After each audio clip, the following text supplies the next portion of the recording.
Daily. Taste the Daily. Regional ring road ప్రాజెక్టుపై మంత్రి కోమటిరెడ్డి వెంకటరెడ్డి వివాదాస్పద వ్యాఖ్యలు ఇప్పుడు కలకలం రేపుతున్నాయి. RRR అయ్యేదా పోయేదా, వచ్చినా అది ఇప్పట్లో కాదు అంటూ కోమటిరెడ్డి కామెంట్స్ చేశారు. ఇప్పటికీ భువనగిరి దగ్గర రాయగిరి నుంచి పోయే ఉత్తర భాగానికే అతిగతి లేదన్నారు. ఇక మీ వైపు ఇప్పట్లో అయ్యేది కాదు పోయేది కాదన్నారు. అది అయ్యేసరికి తానుంటానో నువ్వుంటావో తెలియదు, తరాలు మారాలనో ఎన్ని ప్రభుత్వాలు మారాలనో కూడా తెలియదన్నారు. మీ భూములు మీరు దున్నుకొని బతకండి. పుట్టపాక RRR భూ బాధితులతో మంత్రి ఈ వ్యాఖ్యలు చేయడం ఆసక్తిగా మారింది.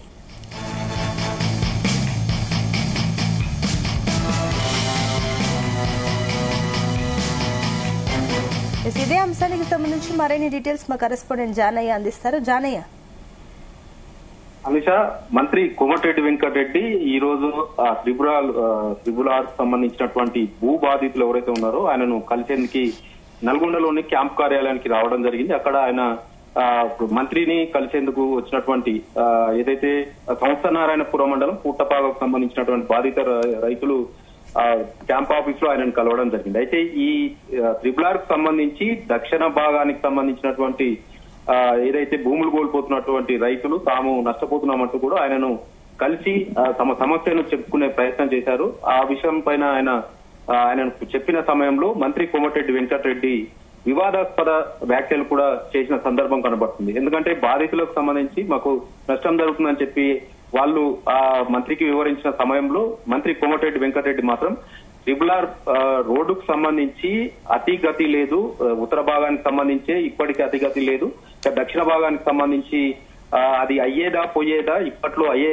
అవకాశం లేదు అంటూ కూడా ఆయన వ్యాఖ్యలు చేయడం జరిగింది. అప్పటి వరకు తాను మంత్రిగా ఉంటానో మీరు ఉంటారో నేనుంటానో అంటూ కూడా ఆయన కొన్ని వ్యాఖ్యలు చేశారు. దీంతో పాటు ఇటు ఎన్ని ప్రభుత్వాలు మారాల్సి వస్తుందో ఈ రోడ్డు పూర్తయ్యేసరికి అంటూ కూడా ఆయన ఏదైతే వ్యాఖ్యలు చేయడం జరిగింది. దీనిపైన ఇప్పుడు రాజకీయంగా కూడా చర్చకు దారితీసిందని చెప్పవచ్చు. దీంతో పాటు ప్రభుత్వ పరంగా కూడా ఆయన చేసిన వ్యాఖ్యలు బయటికి రావడంతో ఇటు ప్రభుత్వం కూడా ఇరకాటంలో పడినట్టుగా కూడా ఆయన వ్యాఖ్యలు కనపడుతున్నాయి. ఎందుకంటే ఇదే RRR కు సంబంధించి పలుమార్లు కూడా కేంద్ర మంత్రి నితిన్ గడ్కర్ని కలిసి నిధుల కేటాయింపు విషయంలో గాని అనుమతుల విషయంలో గాని నేనే ప్రయత్నం చేశాను.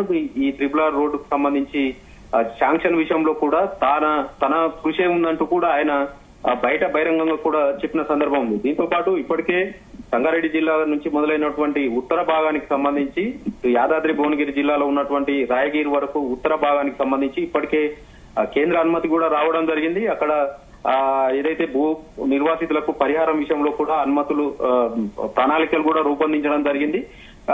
ఈ విషయం పైన కూడా టెండర్లు కూడా స్టేజ్ లో ఉన్న నేపథ్యంలో ఇటు రాయగిరి నుంచి ఇటు ఏదైతే నల్గొండ యాదాద్రి భువనగిరి జిల్లా నల్గొండ జిల్లాకు సంబంధించి బొలిగొండ, చౌటుప్పల్, నారాయణపురం మరియు కూడా అలాగే చింతపల్లి ఈ మండలాల మీదుగా కూడా నల్గొండ జిల్లాలో వెళ్తున్న సందర్భంలో మొదటగా ఉన్నటువంటి మొదటగా రూపొందించినటువంటి అలైన్మెంట్ ను మార్చి ఏదైతే ఔటర్ రింగ్ రోడ్ ఉందో దాని నుంచి 40 కిలోమీటర్ల పరిధిలో ఉండాల్సినటువంటి RRR రోడ్డుని 28 కిలోమీటర్ల పరిధిలోకి తీసుకురావడం వెనుక పెద్ద నాయకుల హస్తంతో పాటు ఇటు అధికార పార్టీకి సంబంధించిన నేతల హస్తం ఉందంటూ కూడా బాధిత రైతులు ఆరోపిస్తున్న నేపథ్యంలో గత కొన్ని రోజులుగా కూడా దీనిపైన ధర్నాలు నిర్వహించడంతో పాటు వారికి మద్దతుగా కూడా మున్గోడు ఎమ్మెల్యే రాజగోపాల్ రెడ్డి కూడా మద్దతు ప్రకటించి ప్రభుత్వం పైన దీనిపైన కొట్లాడతామంటూ కూడా ఆయన గత కొద్ది రోజుల క్రితం వ్యాఖ్యలు చేయడం అది కూడా దుమారం లేపిన సిచ్యువేషన్.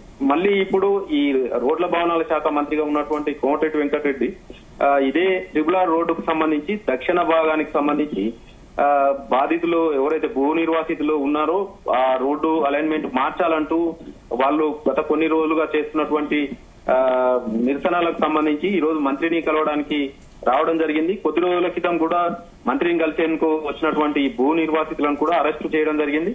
ఈ రోజు మంత్రి కలిసేందుకు అవకాశం ఇవ్వడంతో వారు క్యాంప్ కార్యాలయంలో నల్గొండలో ఉన్నటువంటి క్యాంప్ కార్యాలయానికి రావడం జరిగింది. లోపలికి వెళ్లిన సమయంలో మంత్రికి తమ న్యాయం చేయాలంటూ కూడా RRR భూ బాధితులు ఎవరైతే ఉన్నారో వాళ్ళు ఇచ్చిన సమయంలో ఇది అయ్యేదా పోయేదా, అప్పటి వరకు మీరుంటారో నేనుంటానో, ఎన్ని గవర్నమెంట్లు మారాల్సి వస్తుందో మీరు పోయి వ్యవసాయం చేసుకోండి, దాని గురించి ఆలోచించకండి అంటూ కూడా ఆయన చేసిన వ్యాఖ్యలు అయితే వివాదాస్పదంగా మారాయని చెప్పవచ్చు. ప్రభుత్వాన్ని ఇరకాటంలో పెట్టే విధంగా ఉన్నాయని కూడా చెప్పవచ్చు. ఎందుకంటే ఆయన రోడ్ల భవనాల శాఖ మంత్రిగా సంబంధించి ఒక ఛాలెంజ్ కాంగ్రెస్ ప్రభుత్వం ఛాలెంజ్ గా తీసుకొని చేస్తున్నటువంటి ట్రిపుల్ ఆర్ రోడ్డు విషయానికి సంబంధించి మంత్రి చేసినటువంటి వ్యాఖ్యలు ఏ విధంగా ఉంటాయి, దీనిపైన ప్రభుత్వం ఏ విధంగా స్పందిస్తుంది అనే విషయం కూడా చూడాల్సింది. దీంతో పాటు ఇటు బాధితులు మాత్రం నిరసనను కానీ ఆందోళన మాత్రం మరింత ఉధృతం చేస్తున్నారు. రోజు ఏదో రకంగా కూడా తమ నిరసనను వ్యక్తం చేస్తూ ఉండడం జరిగింది. ఇటు హెచ్ఎండిఏ కార్యాలయం ముందు కూడా హైదరాబాద్ లో బాధితులంతా కూడా అక్కడికి వెళ్లి ధర్నా చేసి తమకు న్యాయం చేయాలంటూ కూడా వాళ్ళు చెప్తున్న సిచ్యువేషన్ లో ఇటు మునుగోడు ఎమ్మెల్యే కోమటిరెడ్డి రాజగోపాల్ రెడ్డి కూడా వారికి మద్దతు తెలుపుతున్న సమయంలో ఇటు మంత్రి కోమటిరెడ్డి వెంకటరెడ్డి కూడా ఈ వివాదాస్పద వ్యాఖ్యలు అసలు అవుతుందో కాదో అనేది సందిగ్ధంగా ఆయన చేసినటువంటి వ్యాఖ్యలు కొంత రాజకీయంగా కాంగ్రెస్ ప్రభుత్వానికి ఇరుకాటంగా మారిందని మాత్రం చెప్పవచ్చు. Anusha. Right, thank you Janaiah.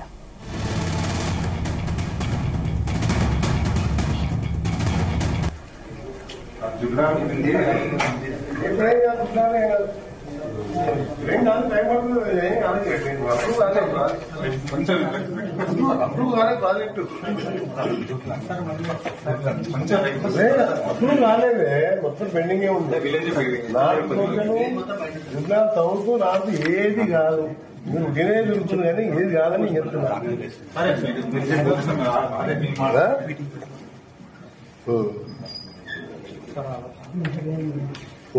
గురుకుల సీట్లే కంటే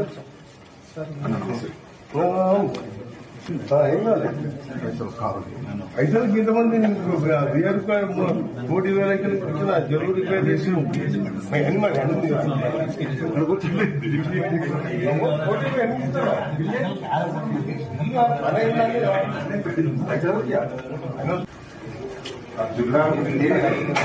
ఎప్పుడైనా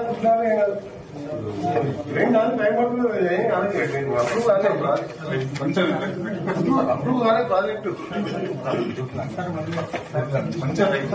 అప్పుడు రాలేదే, మొత్తం పెండింగ్ ఉంది. తవ్వుతూ నాకు ఏది కాదు, మీరు తినే దొరుకుతుంది కానీ ఏది కాదని చెప్తున్నా.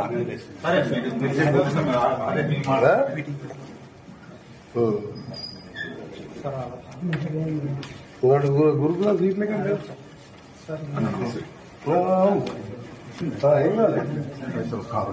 అయితే ఇంతమంది 3,000 ఇచ్చిన జరువు రిపేర్ చేసి అన్నీ